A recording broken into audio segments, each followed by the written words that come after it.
اعوذ باللہ من الشیطان الرجیم بسم اللہ الرحمن الرحیم۔ یہ کاشانہ بصیرت کا آڈیو بک چینل ہے اور آپ کے کوش گزار ہے اسلامی تہذیب و ثقافت، جس کے مؤلف ہیں ڈاکٹر علی اکبر بدرائتی، مترجم ہیں معارف اسلام پبلشرز۔ تیسرا باب ہم پڑھ رہے ہیں اسلامی تمدن میں علوم کی پیش رفت۔ ہیڈنگ ہے ادب۔ الف، عربی ادب۔ اسلام کی پیش رفت کے آغاز سے ہی عربی ادب خصوصاً شاعری خاص توجہ کا مرکز بن گئی۔ اسلامی فتوحات عربی اشعار میں اپنا جلوہ دکھانے لگیں اور عبداللہ بن رواحہ، کعب بن مالک، حسان بن ثابت وغیرہ جیسے برجستہ شعراء کے آنے سے آہستہ آہستہ قرآنی کلمات اور مضامین بھی عربی شاعری میں سمونے لگے۔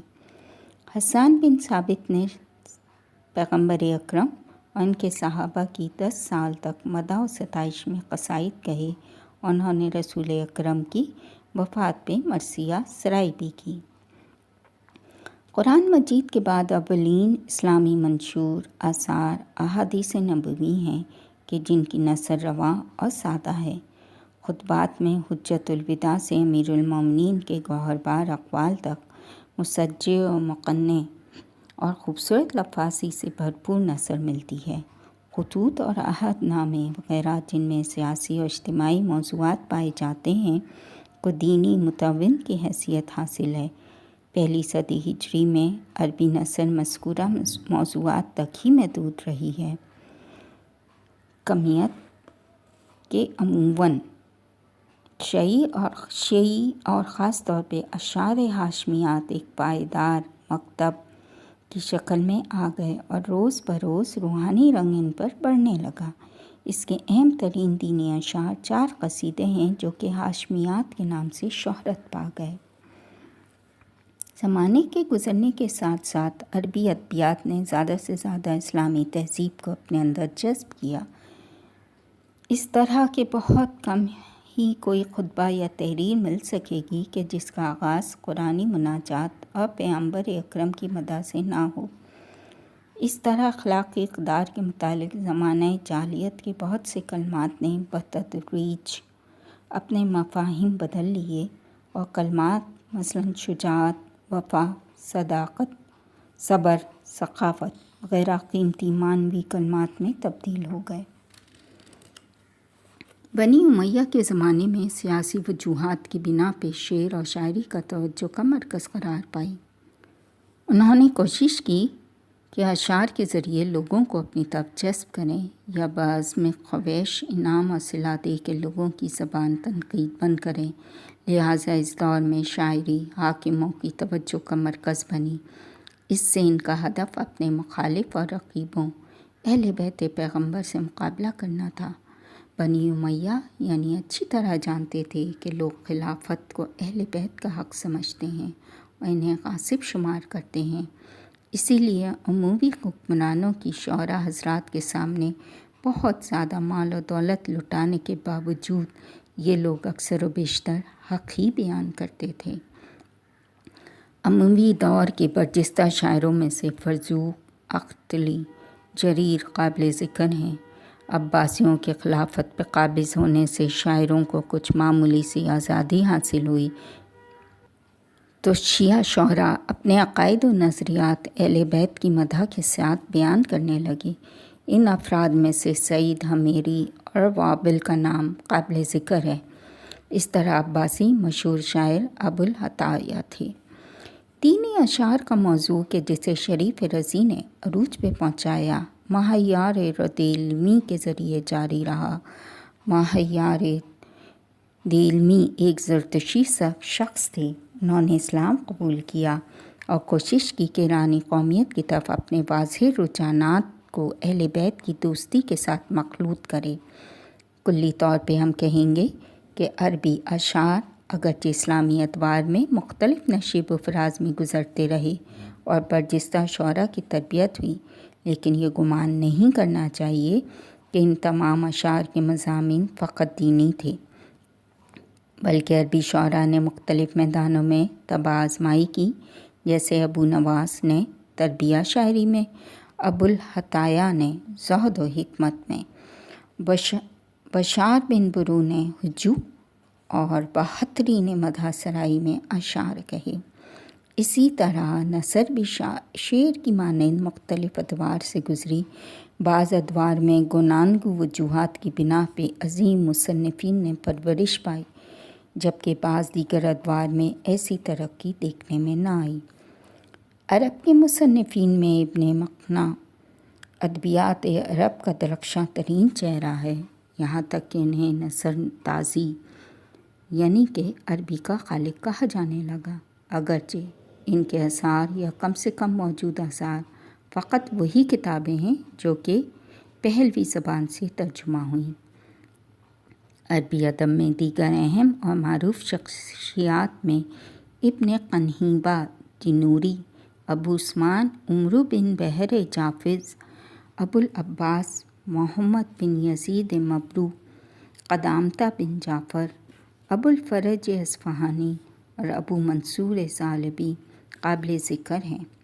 ادب عربی کا درخشاں پر رونق زمانہ ضیاء الدین ابوالفتح ابن اسیر، جو کہ کتاب المثل السائر فی ادب الکاتب و شاعر کے مصنف ہیں، کے نام پہ ختم ہوا، کیونکہ ان کے بعد طویل زمانے تک عربی ادب کی تاریخ میں درخشاں چہرہ شخصیت ظاہر نہ ہوئی۔ اس جمود کے دور میں بیشتر ادبی اثار گزشتہ لوگوں کے اثار کی طرح شرح، حاشیہ، تخلیص یا تکرار کی حد تک تھے۔ عربی ادب اور کلچر میں یہ جمود کا دور منگولوں کے قبضے کے بعد شروع ہوا۔ عثمانیوں کے دور حکومت میں یہ جمود اپنی آخری حدوں کو چھونے لگا، کیونکہ ترکوں کی سلطنت اور خلافت کے زمانے میں عربی زبان اور ادب کی ترویج اور قدر کرنے والا کوئی نہ رہا۔ بے فارسی ادب۔ نمبر 1، فارسی شعر۔ چوتھی صدی ہجری کی ابتدا سے 5ویں صدی کے نصف دور تک زمانہ فارسی ادب کے ظہور اور عروج کا زمانہ ہے۔ اس دور میں اشعار کی رواج اور روز بروز بڑھتی مقبولیت کی بنیادی وجہ سلاطین کی جانب سے شعراء اور مصنفین کی بہت زیادہ حوصلہ افزائی کرنا تھا۔ سامانی سلاطین بالخصوص فارسی میں نثر اور نظم کا بہت اہتمام کیا کرتے تھے اور فارسی شعر کو عزت و تکریم کی نگاہ سے دیکھتے تھے۔ ان کے ذریعے فارسی نظم اور نثر کی ترویج کی ایک وجہ یہ تھی کہ ایرانی لوگ اپنے جداگانہ ادب کے بارے میں سوچیں اور اپنے دارالحکومت بخارا کی بغداد یعنی مرکز خلافت کے مد مقابل عظمت کی طرف متوجہ ہوں۔ بخارا، جو کہ چوتھی صدی ہجری میں ایرانی ادب کا مرکز تھا، اس کے علاوہ اور بھی مراکز 5ویں صدی ہجری کے پہلے نصف دوران تک فارسی ادب کی ترقی کے لیے موجود تھے، مثلاً زرنج سیستان، غزنین، نیشاپور، وی اور سمرقند۔ چوتھی صدی کے آخر تک دری فارسی کے اشعار فقط خراسان اور فرارود ماورائے نہر کے شاعروں تک محدود تھی، کیونکہ فارسی ان کی مادری زبان میں شمار ہوتی تھی۔ چھٹی صدی کے آخر میں اصفہان بھی فارسی ادب کا ایک بڑا مرکز بنا اور شعراء اور ادبی خطبہ کے مراکز فرارود ماورائے نہر اور سندھ سے لے کے ایران کے مغربی اور جنوبی علاقوں تک پھیلے ہوئے تھے۔ چھٹی صدی کے وسط اور خصوصاً اس کے اواخر تک فارسی شعر کے اسلوب میں ایک بڑا انقلاب پیدا ہوا، جس کی بنیادی وجہ فارسی شعر کا ایران کے مشرق سے عراق عجم، موجودہ عراق، آذربائیجان اور فارس کے شعراء کی طرف منتقل ہونا تھا۔ اس تبدیلی کی اساسی وجہ فکری اور نظریاتی اسلوب اور عقائد کی بنیاد پہ بعض تغیرات تھے۔ 7ویں اور 8ویں صدی کے اشعار میں بتدریج قصیدہ ختم ہو گیا اور اس کی جگہ عاشقانہ اور عرفانہ لطیف غزالوں نے لے لی۔ اس دور میں اشعار کا سبک چھٹی صدی کے دوسرے حصے کے دور کا اسلوب تھا کہ جسے آج کل سبک عراقی کا نام دیا گیا ہے، کیونکہ ان 2 صدیوں میں اشعار کا مرکز ایران کے مرکزی اور جنوبی مناطق تھے۔ 9ویں صدی ہجری میں سیاسی اور اجتماعی صورتحال کے متزلزل ہونے اور علم و ادب کے بازاروں کے مان پڑنے اور شاعر پسند امراء اور حاکموں کے کم ہونے کی وجہ پر فارسی شعر کی مقبولیت ختم ہو گئی اور بعض تیموری سلاطین اور شہزادوں مثلاً باستگیر مرزا جیسے اہل سخن کی حوصلہ افزائی بھی کفایت نہ کر سکی۔ صفویوں کے دور اور ان کے بعد کی صدیوں میں ہندوستان میں فارسی زبان کی ترقی نسبتاً زیادہ زور و شور سے تھی۔ ہندوستان میں مغلیہ وار میں مسلمان بادشاہ فارسی زبان کی طرف کافی توجہ اور دلچسپی کا ثبوت دیتے تھے، اس لیے بہت سے ایرانی لوگ بھی اسی سرزمین کی طرف ہجرت کر گئے تھے۔ بہت سے شاعر اس سرزمین پہ ظاہر ہوئے اور زبان فارسی کو وہاں عظیم مقام حاصل ہوا۔ اسی لیے وہاں ایک جدید اسلوب تخلیق ہوا کہ جسے سبک ہندی یا بہتر الفاظ میں سبک اصفہانی کہا گیا۔ 12ویں صدی کے دوسرے نصف دور سے 14ویں صدی کے دوسرے نصف دور تک ایران پہ افشاریہ، زندیہ اور قاجاریہ خاندانوں نے حکومت کی۔ اس دور میں فارسی شاعری نے اس دور کے شعراء بالخصوص اصفہان کی ادبی انجمن کے ممبروں کی صفویہ دور کے شعراء کی روش سے ناراضگی کی بنا پہ جنم لیا۔ اس گروہ کا یہ نظریہ تھا کہ کلیم کاشانی اور صائب تبریزی جیسے شاعر فصاحت سے دور ہو گئے ہیں، لہٰذا اس نئی تحریک کے پیروکاروں نے جو پہلے اصفہان، پھر شیراز اور تہران میں تشکیل پائی، یہ نظریہ اختیار کیا کہ خراسان اور عراق میں 5ویں صدی سے 8ویں صدی ہجری تک عظیم اساتذہ کی روش پہ شعر کہنے چاہیے۔ اسی لیے اس دور کے شعراء کی شاعری کے دور کو دورہ بازگشت یعنی واپسی کا زمانے کا نام دیا گیا۔ یہاں پر ہمارا ایک ہیڈنگ فارسی شعر کی فارسی ادب کے حوالے سے ختم ہوئی۔